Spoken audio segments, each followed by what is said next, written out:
داسې مه وایه چې زه یم په دنیا کې پیدا کړی خدای د سر د پاسه سر دی. ګرانو کتونکو السلام علیکم. موږ د یو نوی ویډیو سره تاسو په خدمت کې بیا حاضر یو. امید لرو انشاءالله چې دا ویډیو به تاسو خوښه کړي. نو رحمان بابا یو داسې شخصیت و چې تاسو ټولو ته معلومه ده. هغوی چې کله د خپل کور نه ووتل او د عزیز خان نه خفه شو نو یو ځنګل ته لاړو، یو دشت ته لاړو. په هغه دشته کې دیره شو. یو ورځ عزیز خان دغه چې کوم ورور و او د هغه کورودان را روان دي او رحمان بابا په ځمکه ناست دی او کرښې اوباسي.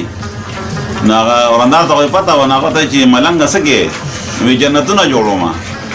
نو یې په دې باندې څه کوې؟ خرڅوم یې. نو هغه ورندار ورته وایي چې یو ته ماله راکړه.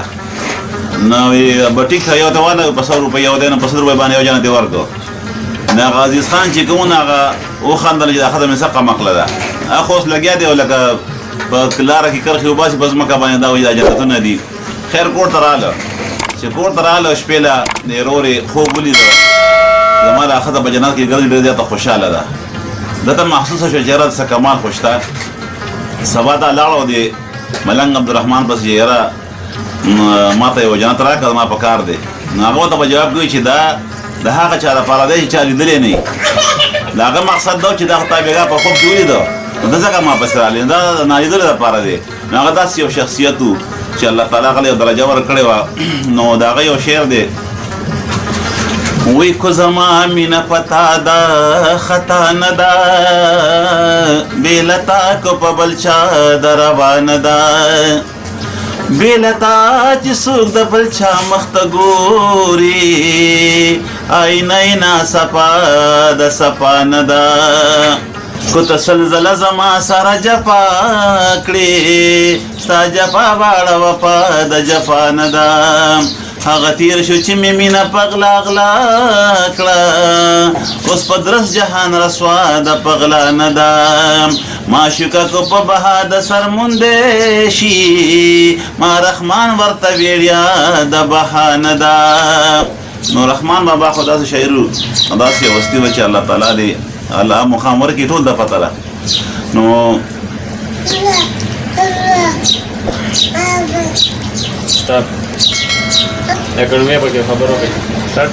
دا تاسو ټولې پېژنئ چې مولانا بجلیګر الله تعالی دې جنت الفردوس کې الله مقام ورکړي او ښایسته عالم و زما ډېر زیات خوښ و.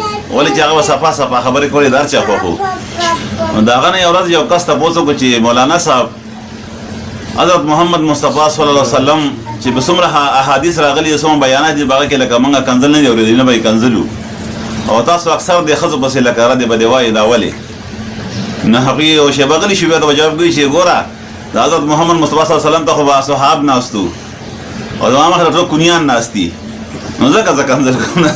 دویم چې داسې یو هستیان هم تېرې شوي دي چې حقیقت ده د هغوی په هره خبره کې یو کمال و په هره خبره کې به یو وصیت و نصیحت و خو څوک به پرې نه پوهېدل که نه نو خو خلک نو بیا کوم خیال راځي نو د اختر چې راشي نو د خلک وایي یاره سبا اختر دی بل سبا اختر دی بل سبا اختر دی نو د خلک په انتظار وي.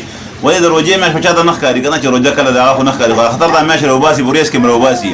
نو دغه شان یو کال اختر نو خلکو یې شهادت پکار دی. نو یو کس په منډه منډه راغی وی استاد ته یو استاد وي وایي ما سپوږمۍ ولیده. هغه ته یې لکه څه نه زده خو دې کې به قسم راځي هغه یې په قسم وخوړه چې ما سپوږمۍ ولیده. بس خیر چې قسم یې وخوړو دې کې اختر شو.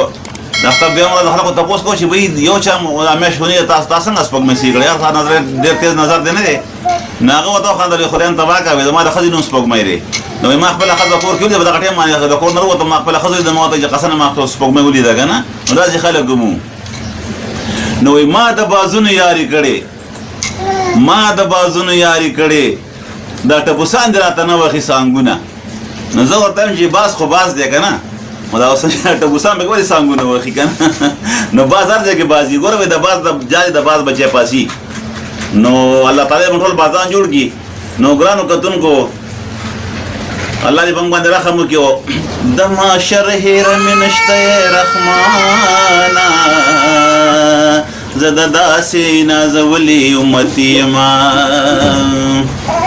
داسې مه وایه چې زه یم په دنیا کې پیدا کړی خدای د سر د پاسه سر دی ګرانو کتونکو د بلې راتلونکو ویډیو پورې په لوی لاس پارما او کو دا ویډیو خوښه شوه نو سبسکرایب بټن دباو کړئ او په کمنټ کې موږ هم تر ولېږئ چې موږ ته پته ولګي او تاسو د خوشحالۍ لپاره ان شاء الله کوشش کوو چې موږ نور مخکې نوې ویډیو تاسو ته پیښ کړو په لوی الله سپارما د لوی الله په امان